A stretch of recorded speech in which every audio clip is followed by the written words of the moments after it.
अमूमन आपने लड़ाई झगड़े या वाद विवाद में ये सुना होगा कि लात घूंसे बरसाए गए, लेकिन क्या आपने कभी ये सुना है कि लड़ाई झगड़े को निपटाने के लिए जिंदा मुर्गे का इस्तेमाल किया हो? इतना ही नहीं, मुर्गे का इस्तेमाल इसलिए किया गया ताकि सामने वाली पार्टी पर जानलेवा हमला हो सके। ताजा मामला मध्य प्रदेश के इंदौर का है। दरअसल होता यूं है कि 8 मई की बात होती है। इंदौर के गांधीनगर इलाके के अरिहंत नगर की बात है, जहां पर राजेश और कल्लू का परिवार रहा करता था। पेशे से राजेश जो होते हैं वो पंडित होते हैं। इसी दरमियान उनके जो मोहल्ले में पानी भरा जाता था वो बोरवेल से भरा जाता था। लेकिन होता यूं है कि बुधवार के दिन जब राजेश की पत्नी पानी भरने का नंबर आता है माया का, तो इसी दरमियान कल्लू की पत्नी भी वहां आ जाती है। वो कहती है कि पानी भरने का नंबर उसका है। इसी में कल्लू की पत्नी और राजेश की पत्नी माया में कहासुनी होने लगती है। देखते ही देखते ये विवाद इतना बढ़ जाता है कि कल्लू की पत्नी जो होती है फौरन अपने घर पहुंचती है और तमतमाई अपने पति और अपने देवर को कहती है कि चलिए मेरे साथ, वहां पर मेरे साथ झगड़ा हो रहा है। ये सुनते ही वहां पर उनके घर से 3-4 लोग जाते हैं और देखते हैं कि आखिर माजरा क्या था, जिस पर पता चलता है कि राजेश की जो पत्नी होती है वो इनसे झगड़ा करती है, जिसकी बदौलत वहां पर राजेश भी मौजूद हो जाता है और राजेश का भांजा भी वहां पर आ जाते हैं, क्योंकि दोनों पार्टी में कहासुनी तगड़ी हो रही थी।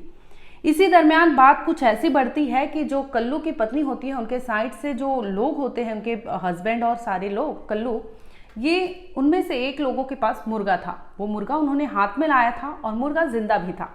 इसी दरमियान वो मुर्गे की टांग पकड़ते हैं और कहासुनी होती ही रहती है कि इसी बीच वो राजेश के ऊपर फेंक देते हैं। इससे वो घायल भी हो जाता है, उसे चोट आती है, जिसके बाद मामला पुलिस तक जा पहुंचता है।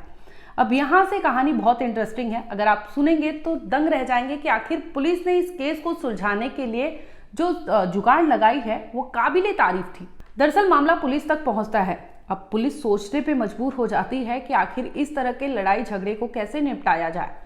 एक और था कि राजेश बोल रहा था कि वो पेशे से पंडित हैं और ऐसे में इन्होंने जिस तरह से मुर्गे से हमला बोला है वो उनके खिलाफ है, यानी वो बहुत घिनौना अपराध है। वहीं दूसरी ओर कल्लू और जो उनके साथी थे उनका कहना था कि वाद विवाद हो रहा था, इसी चक्कर में उन्होंने ये कर दिया था।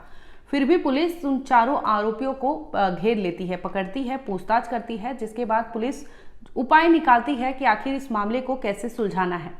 पुलिस फिर से अरिहंत नगर कॉलोनी में पहुंचती है, चारों आरोपियों को लेकर जाती है। उस मोहल्ले में चारों आरोपियों को जिन्होंने मुर्गे से पंडित पर हमला बोला था, उसी मोहल्ले में चारों आरोपियों को लेकर जाती है। बकायदा वहां पर उनसे कान पकड़वाती है, मुर्गा बनवाती है और इसके बाद राजेश के सामने ही उनसे बोलती है कि आप उठा बैठक करिए। ये पूरा माजरा वहां पर होता है, जिसके बाद वो पूरी चीजें करते हैं। आरोपी माफी भी मांगते हैं, जिसपे उन्होंने कहा कि उन्हें गलत तरीके से मुर्गे से हमला किया था, ऐसा नहीं करना चाहिए था। लेकिन फिर भी उन्होंने पुलिस के सामने ही बकायदा उन्हें मुर्गा बनाया गया। मुर्गा बनने के बाद हाथ पैर जोड़कर उनसे माफी भी मंगवाई गई और इसके साथ ही उठा बैठक भी पुलिस ने उनके सामने ही करवाया। इन तमाम खबरों को लेकर सोशल मीडिया पर काफी चर्चे हैं कि किस तरह से इंदौर की पुलिस ने आरोपियों को सरेआम मुर्गा बनाया, उसके बाद उठा बैठक कराई, जहां पर आपने देखा होगा कि एक मुर्गे के चक्कर में ये लड़ाई इस कदर बढ़ जाती है कि मामला पुलिस तक जा पहुंचता है।